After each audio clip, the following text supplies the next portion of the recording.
Good day, this is Jim Pytel from Columbia Gorge Community College, Renewable Energy Technology Program. This is hydraulics. Today we're going to have a quick discussion about hydraulic schematics. And don't worry if you don't get this right off the bat, because it's a new language. Trust me, you're going to use this language over and over again, especially in lab, to troubleshoot, maintain, and install hydraulic equipment. Okay, what is a schematic? It's basically a pictorial representation of a hydraulic system. I'm certain you're familiar with an electronic schematic by now, where rather than drawing a resistor that comes out of your proto board and making sure it's got the correct shape and color pattern, you just go ahead and do a simplified symbol for it, where that's resistor 1 of such and such value. Okay, so this is a problematic representation because it takes me a lot of time to draw that thing, whereas this thing's pretty quick, everybody knows what it is. That's exactly what a hydraulic schematic is. It's basically a quick representation of an actual physical system.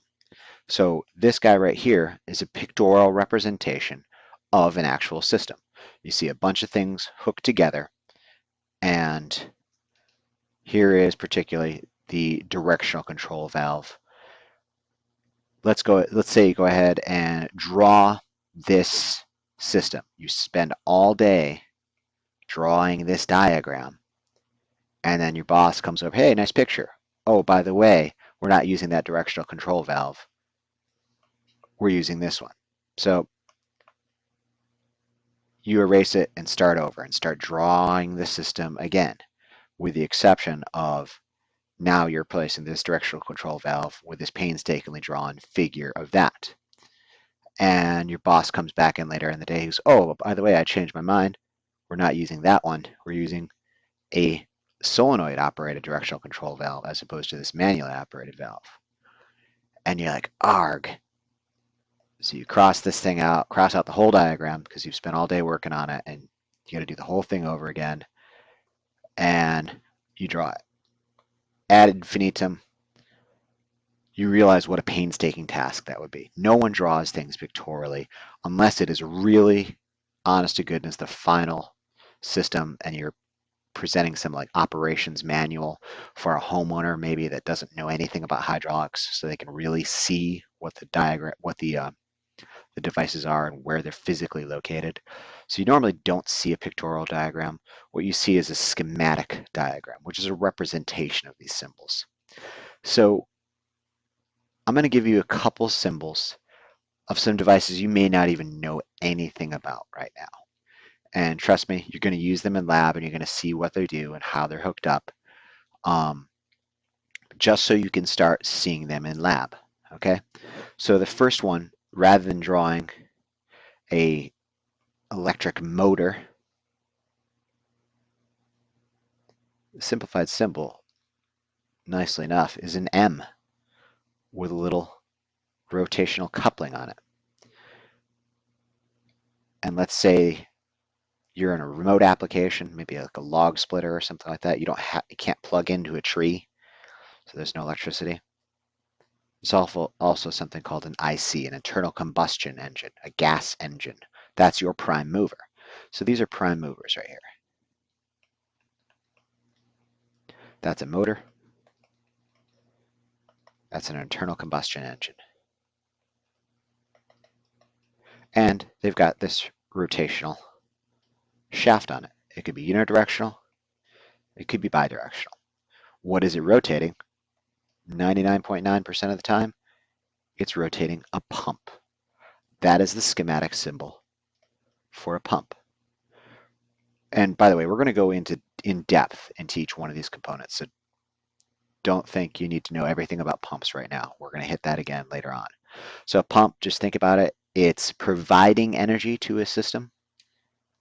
And look how this arrow is going. It's sending energy to that system. You know, that arrow is going out away from it. Okay? So we may as well talk about these hoses or pipes or some form of passageway, quite like an electrical schematic, a wire. If they cross over but do not touch, you can jump them, or you can do that. But if they are joined, it's customary to put a bullet right there, so that is indicating a point where 1, 2, 3, 4 lines come together, whereas these are 2 lines that cross over each other. I prefer to do these 2 right here, so that way there is no possible confusion. Okay, so let's go back to our pumps. So these are our hoses, working lines because they're solid. Okay, so our pump, what is the purpose of a pump? Just the quick purpose of a pump is to provide flow within a system. And you got to get this straight now. A pump does not provide the pressure in a system. It provides flow. A pressure rating on a pump is it can provide flow up to that pressure. Okay, so we'll go in more detail on that. But where is a pump pumping from? Oftentimes, it's pumping from a reservoir. Okay, a reservoir is basically the return path. And if we're going to use electrical analogies here, which I don't want to stress too far, a pump is like our DC battery. Our reservoir is like our ground. Okay, so a pump is providing energy, current in this case, the flow versus current analogy. Again, don't stress these. Don't think there's exact one-for-one analogies. Where our ground is our reservoir. Our fluid is going through our hydraulic system. It's returning to the reservoir to be pumped back again. Okay? So the reservoir, notice it has an open top to it. It's a vented or an atmospheric reservoir, in contrast to something that's closed, maybe a pressurized reservoir.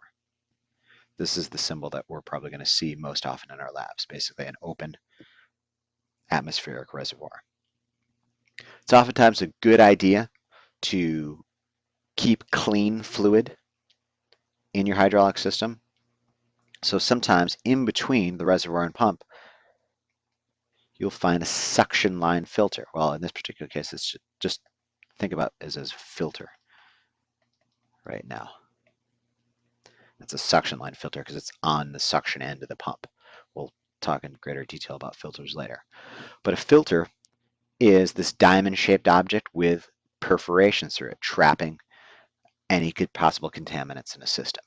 Okay, so those are some basic things. A prime mover turns a pump, providing flow to a system. So oftentimes you're going to see an electric motor that turns a pump, pumping it from a reservoir into a system.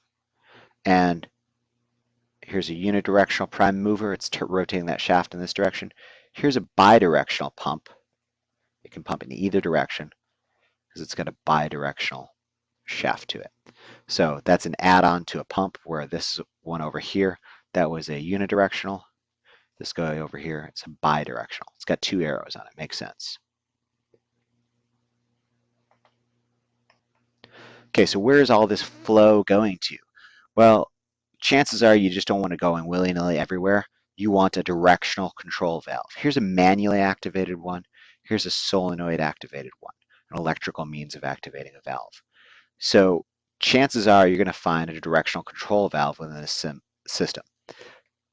This is a pictorial, well, it's a picture representation of a directional control valve. It doesn't really tell you much. This is a cutaway. And we're going to go into greater details about the cutaway diagram for a directional control valve and what these passageways mean and what they're doing in this particular valve. But here's a schematic. It's on the same valve, as a matter of fact. Sometimes you'll actually see the schematic hooked on these metal labels hooked to the directional control valve. And what's really neat about hydraulic schematics, especially the directional control valve, it tells you what its functions are. Okay, so let's use this example for this Vickers valve. and show you what this particular directional control valve is doing.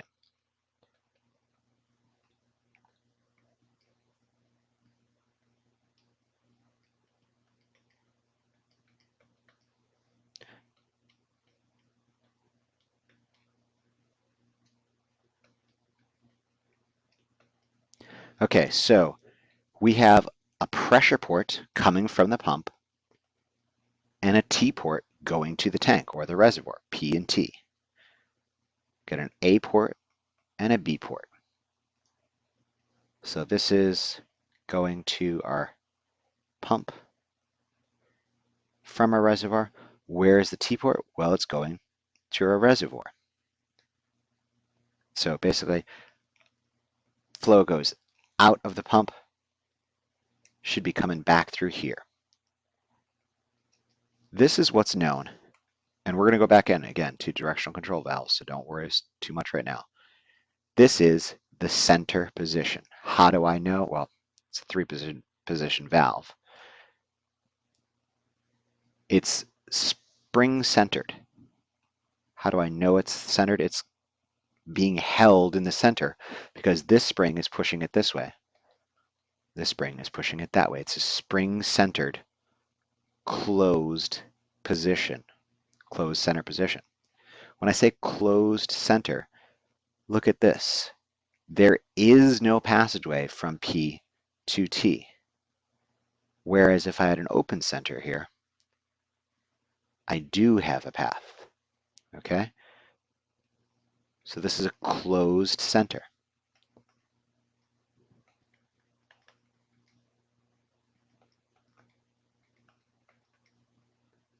That's a closed. You might see, as I just said, an open center. And I actually need to rephrase that because what I actually drew there is a tandem. A true open position is this guy right there. And I might as well just go ahead and write this next one. There's a float center position. Let's not worry so much about what each one of these mean right now. But understand a center position is its natural state. When I'm not cranking on that manual activation lever one way or the other, it's going to return to this center position. In this particular example, we've got a closed. If I'm not holding on to that manual activation lever and pushing one way or the other, I'm in the closed center position. Whereas if I take the manual control lever and push it to one side or the other, I'm going to go into one of these positions. The left one, which is a straight through connection because it's going straight through, or the right one, which is a cross-connected position because it's crosswise, okay? So let's talk about a means of activation there. That's a manual activation. Basically, I'm requiring some human intervention to grab a hold of some lever and shift it. Whereas something like this, as I previously alluded to, that's a solenoid. It's an electrical means of activating. So here's a manual. And there's a bazillion different symbols for manual. It could be a lever, it could be a foot pedal, it could be a push button switch. Just worry about manual right now. Here's a solenoid, which is an electrical means. Here's pilot operated. And what that is, it's using pressure in a pilot line, which is a dashed line, to activate a valve. So we're actually using hydraulic pressure in a different pilot line to move this valve back and forth. But what we're getting down to here is we've got means of activation. We've got a center position. How is it centered? It's spring-centered. And we've got a number of positions.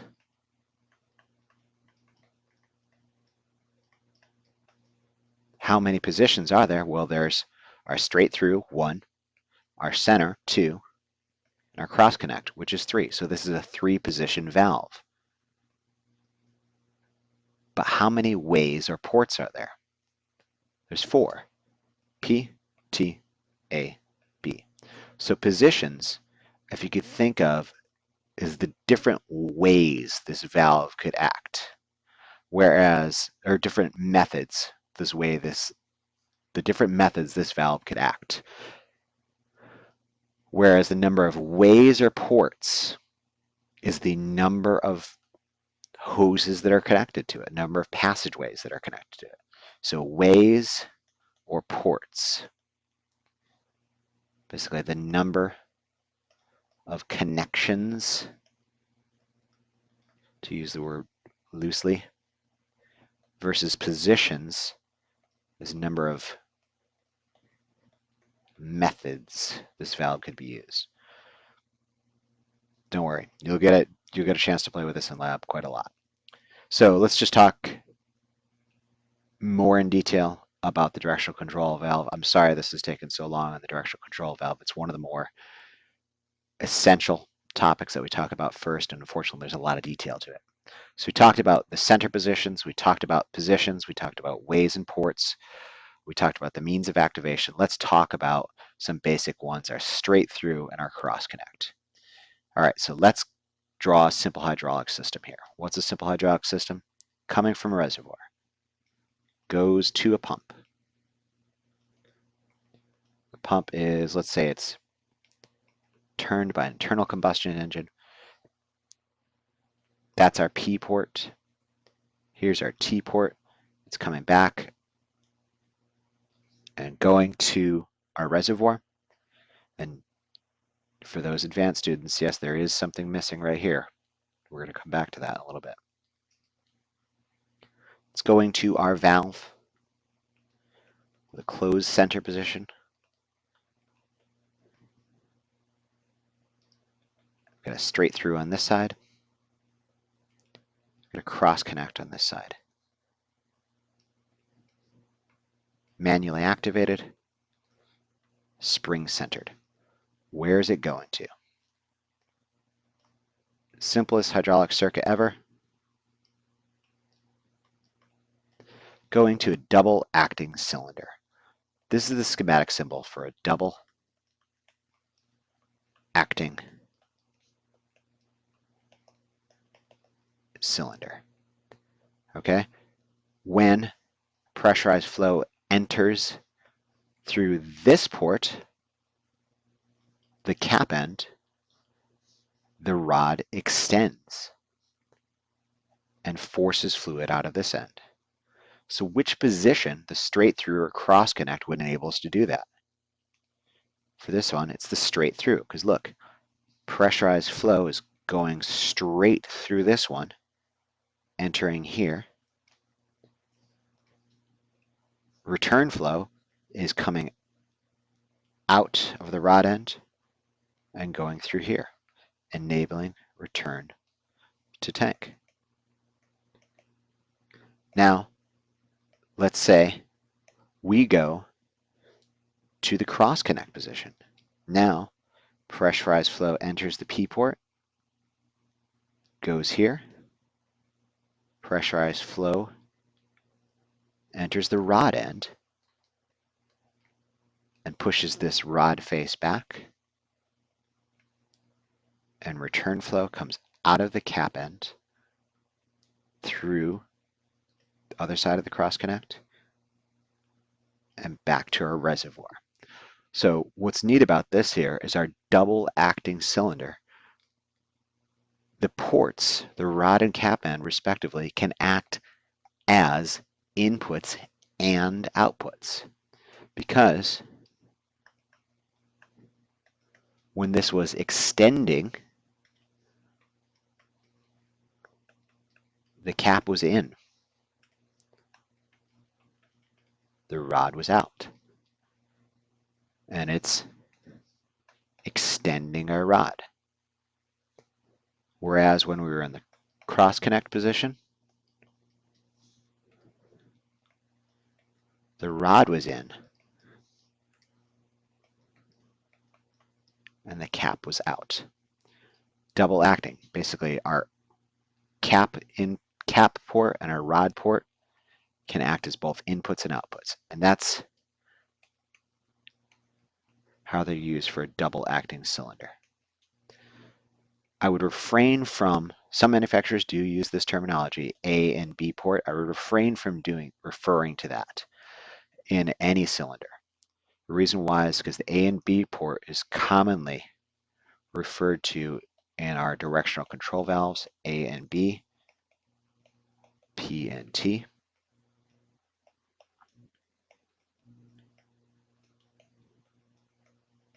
What's to stop me from hooking the B to this cylinder's A and vice versa? That's why I'd prefer people to refer this to as the cap end port and the rod end port. Cap is also sometimes called the blind end. So that way there is no confusion what you're hooking up to. Now I can say hook my A port from my directional control valve to my cap end or to my rod end as the situation needs. Okay, so that was a long discussion about the directional control valve. Again, we're going to go back into a directional control valve later on in the quarter, and we introduced the double acting cylinder. So close relative with the double acting cylinder is our single acting cylinder. A single acting cylinder has one port, and oftentimes a single acting cylinder has a weight on it or a spring in it or some other mechanical means to retract it, because previously we had to use a like the rod end input to retract it. Now think about this. Here's a single acting cylinder. Pressurized flow is entering through the cap end here, and the cylinder should extend. Now, if this was hooked to the tank, that's unpressurized return flow. What makes it descend? Well, that weight that's attached to it. It descends without requiring any input. Basically, it expands or extends when you put pressurized flow, and then when you hook it up to an unpressurized return flow, the weight of the lifted object, or let's say the compression of a spring that's inside here, is forcing that thing down. And the classic example of a single acting cylinder is a dump truck, where when it wants to dump its load, it extends the cylinder by putting pressurized flow to that cap end, and then when it wants to retract it, basically does a switch over through a directional control valve to unpressurized flow, and the weight of the back of the dump truck there forces it down. Okay, so single acting cylinder, single acting cylinder. So let's go return to our directional control valve, now that we've beat that horse to death. But we talked about a 3 position. Here's our 1, 2, 3 position. Spring centered, manually activated, closed center directional control valve. That's not the only type of directional control valve out there.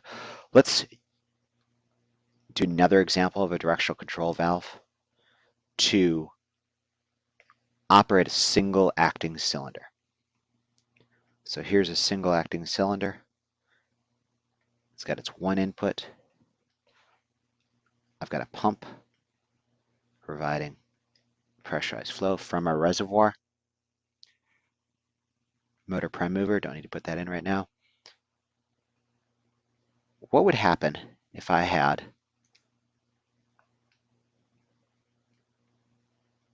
this type of valve right here? I'm going to just draw it. Okay, here is another type of directional control valve, and you might be able to figure out what this thing is doing just by some of the stuff we talked about earlier. But let's go into this, look at this in a little greater detail. Okay, how is it activated first off? It's manually activated. How many positions are there? There is one position, two positions.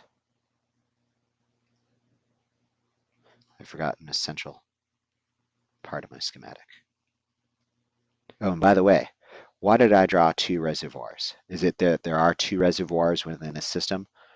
No, it's just easier that way. Sometimes you'll see multiple reservoirs within a system, just like you'll see multiple grounds within an electrical circuit. They're referring to the same electrical ground, and in this case, reservoir. It's just maybe more convenient. Let's say your pump is way over on the other side of the system and you've got a case drain for some hydraulic motor. Rather than drawing a line that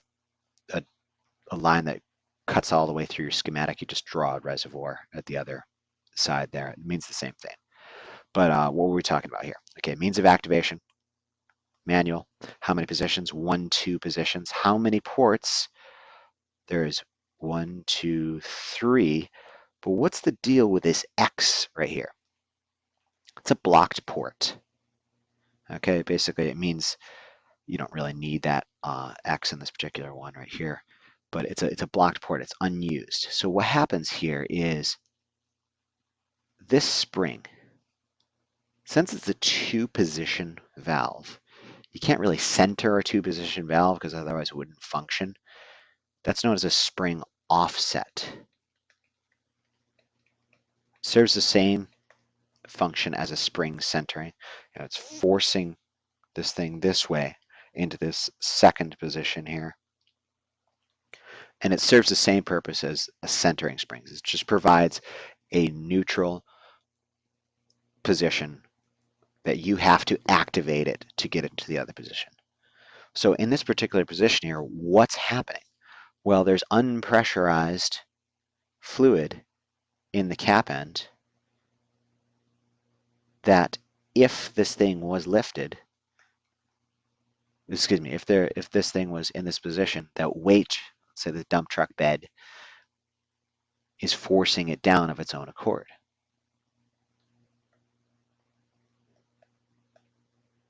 Okay?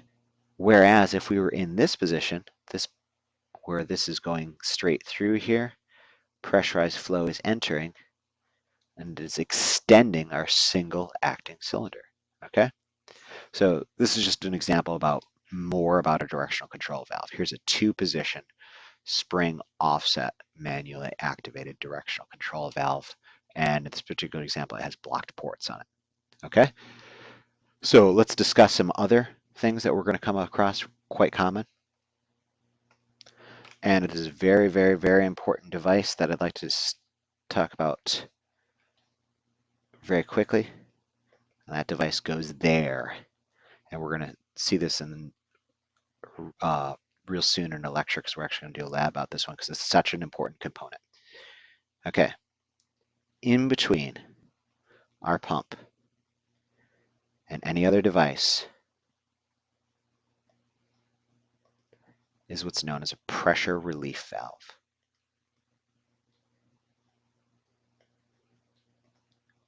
That is the schematic symbol for a pressure relief valve. Okay? Pressure relief valve, its sole purpose is to limit system maximum working pressure. Okay, by providing a path from P to T should pressure go above a certain amount. In our particular case of a closed center position. When it's in the closed center position, what's happening? Basically, this pump is trying to create flow, and it can't because there is no passageway from P to T. So pressure starts rising and rising and rising, and it overcomes the biasing spring pressure in a pressure relief valve. And because the pressure relief valve is in a normally closed position, once it's activated by sensing pressure from this pilot line right here, it opens up. So I'm going to draw that schematic symbol a little bit neater. There's my input, output. It's my pilot line where it's sensing the pressure from. Here's my biasing spring. And that arrow means it's adjustable. Okay? We're going to go in a lot more detail of the pressure relief valve. And you're going to see a lot of symbols that look like this. And they may not be a pressure relief valve. There's a whole bunch of types of pressure control valves which perform different functions within a circuit, which we'll see later. Okay, so these are all common symbols here. Obviously, you've seen a directional control valve, you've seen a pump, you've seen a reservoir, you've seen a pressure relief valve. What are the other common symbols? We talked about filters. You may see this. This is an accumulator. In this particular case, it's a gas-charged accumulator. That little symbol there. Anything that's not filled in, that typically means a pneumatic. Here's a spring accumulator. Here's one that's just using weight. Basically, an accumulator is designed to provide an emergency source of power and cushion the system from shocks. And we're going to go into the accumulator. I'm just introducing the schematics right now.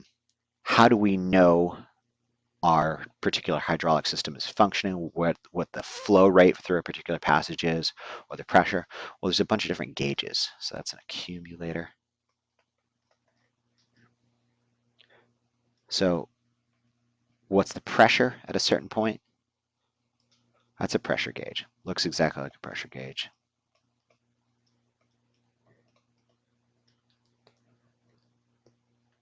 And how many gallons per minute are flowing through a passageway?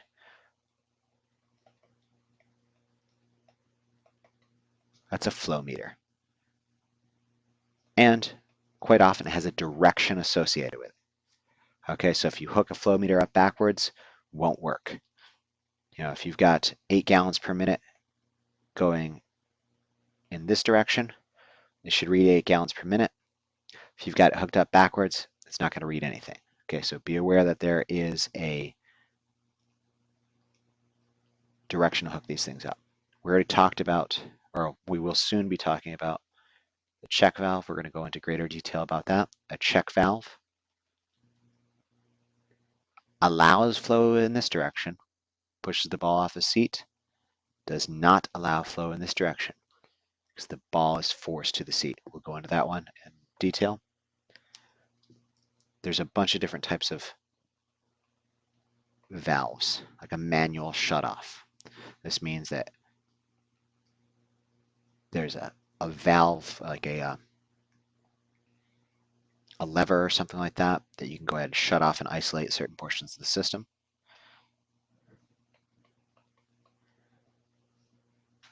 What is this guy here? It looks like it's a kind of narrowed down passageway. That's exactly what it is. It's basically, it's a flow control valve.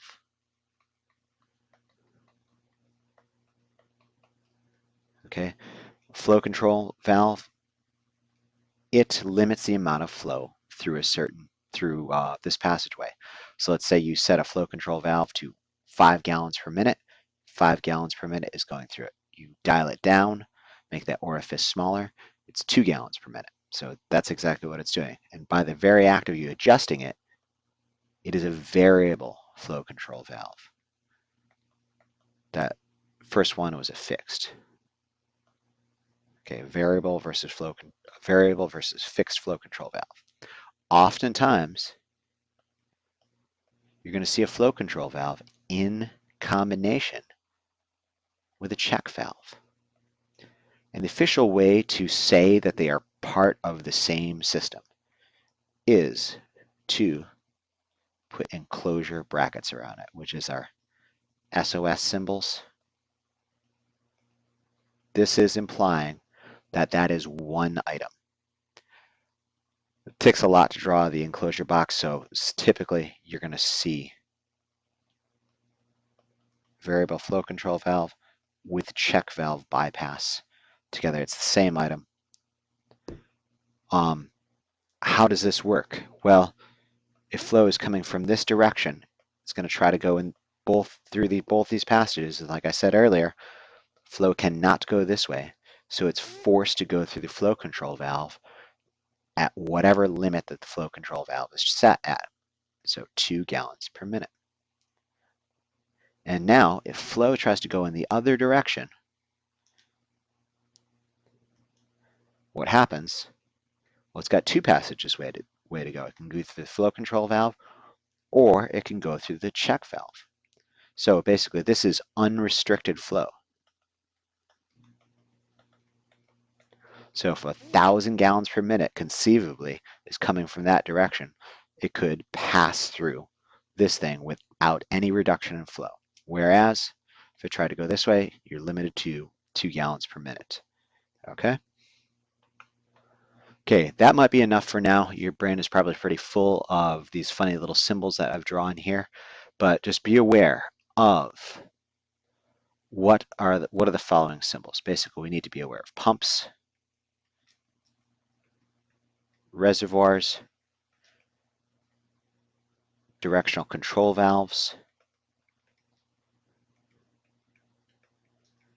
the number of positions within directional control valve, the means of centering or offsetting, the means of activating. We need a mechanical actuator. In this particular case, it's a cylinder. There are other types. We'll go into them later. And a means of controlling system pressure through a pressure relief valve. And additionally, we discussed flow control valves, variable flow control valves with check valve bypass. Valves means of manually shutting off or isolating portions of the system. And measurement stations, our pressure gauge, and our flow meter with flow orientation. Okay? Don't worry if you don't have all these right now. You're going to get more of them and when you're using these labs, and you're going to get more and more used to them.